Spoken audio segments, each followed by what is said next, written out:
When you buy this $29 phone, what are you really getting for your money? Well, in this video, we're gonna find out. What's going on, guys? Kalipis Tech here, coming back at you with another video. In this video, we're gonna be taking a look at the BLU View 2 and going over what kind of value it provides for the money in 2021. So let's get into it. This phone has a 5.5-inch LCD display with a resolution of 720p, a PPI of 293, and an aspect ratio of 18:9. We got the front-facing camera right up here in the bezel, and this camera is 8 megapixels. Right now, I do have the brightness at 100%, and I would say it looks pretty decent. And overall, the phone is decently thin and really comfortable to hold in your hand and to carry in your pocket. As far as the size of the display goes, I wouldn't say it's really the best, although it's not too bad. By today's standards though, it is pretty small. If you're doing something like video streaming or even reading, you're definitely gonna wanna have a bigger screen than this if you're gonna be doing those activities frequently, because having a smaller display when you're consuming content, especially reading or pretty much anything where you have to look at smaller details, if you have a smaller display like this and do those things for a longer period of time, you're probably gonna strain your eyes a lot more than you would with the larger display, so definitely keep that in mind. But then the plus side to having a smaller display, like I mentioned a little bit earlier, is that the phone is smaller in general and easier to carry around in your hand and in your pocket. For storage, this phone has 32 gigabytes of internal storage with microSD card expansion. So for this phone's price range, this is actually pretty good. Most phones in this price range only have 16 gigabytes, and it's really hit or miss whether or not they have microSD card expansion. And honestly, for the average user, as long as you're careful with what you're putting on your phone and pay a little bit of attention where your photos and videos are going, you should be pretty much fine with 32 gigabytes, especially considering the microSD card expansion in this phone can support a microSD card up to 128 gigabytes,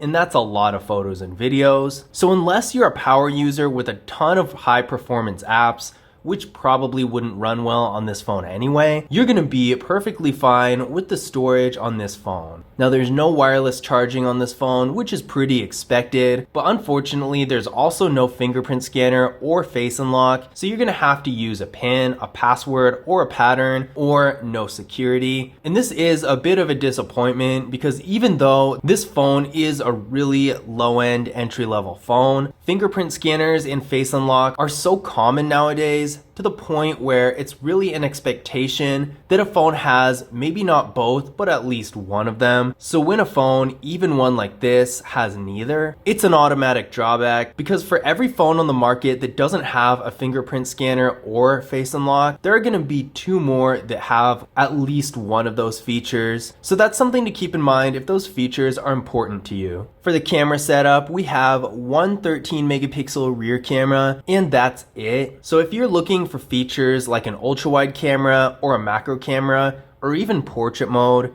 you're gonna be disappointed with this phone because this phone doesn't have any of them. As far as the camera goes, this device is really basic, probably one of the most basic phones you're gonna see. Basically, point and shoot with the camera, or if you want to take videos, it can do that as well. That being said though, the quality of the photos taken by the rear camera of this phone are actually surprisingly good, and I'm honestly impressed. Take a look at this. So this photo was taken by the rear camera of the phone, and although there are definitely some imperfections with it, for example, the lighting, this photo was taken in the dead middle of the day, and it still seems a little bit dark to me. But that being said, the colors actually look pretty decent, and the sharpness of the image is really good. And most of all, I don't see any kind of haze on this image like I usually do with the lower end devices like this. So compared to a higher end phone, you can do a lot better, but compared to other phones in its price range,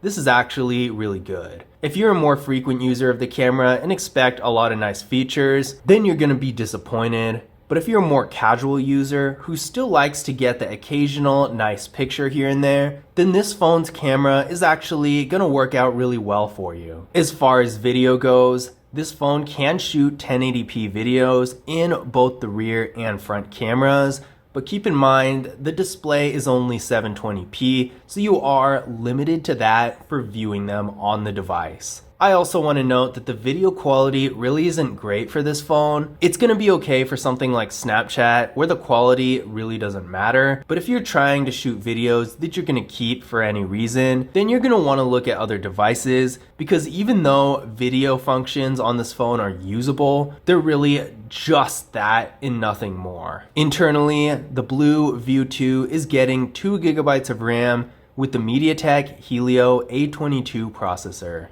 I ran a Geekbench 5 benchmark test on the phone and it came back with a single core score of 144 and a multi-core score of 510. So this is actually pretty impressive for the price range of this phone. There are actually lots of phones that are quite a bit more expensive than this one that don't have this much processing power. So for a phone that's only $29, it's pretty impressive. Of course, this isn't going to be able to do any high-end activities at all. This is really just meant for basic things like sending text messages, making calls, light web browsing and social media use, and stuff like that. But if that's what you're going to be doing with your phone, then this is gonna be perfectly fine. For battery, this is where things are a little bit unusual. This phone has a 2,920 milliamp hour battery that's actually removable. Now in 2021, you don't see this every day. To take out the battery, you're gonna pull on this little tab right here,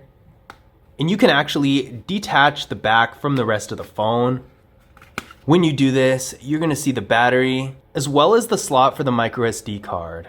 So it is a little bit unusual. You really only see this in some lower end phones like this one, but it does work perfectly fine, so there's really no problem. The one thing I will say though is having moving parts like this does make the design look and feel a little bit more cheap. But as far as the battery size goes, it's not the biggest battery out there. In fact, it's almost as small as the iPhone 12's battery, which is generally known to be a pretty small battery. So if you have a more mobile lifestyle and you can't charge your phone all day, but still have to use it heavily throughout the day, then you're probably not going to be happy with the battery of this phone, because it gets okay battery life throughout the day if you don't use it a ton. But once you start getting into that heavy usage, it's going to drain pretty quickly. In addition to that, with a smaller battery, longevity isn't going to be the best either. Over time, all batteries degrade, and when a smaller one starts to degrade, it's a lot more noticeable, and you're going to have to replace the phone sooner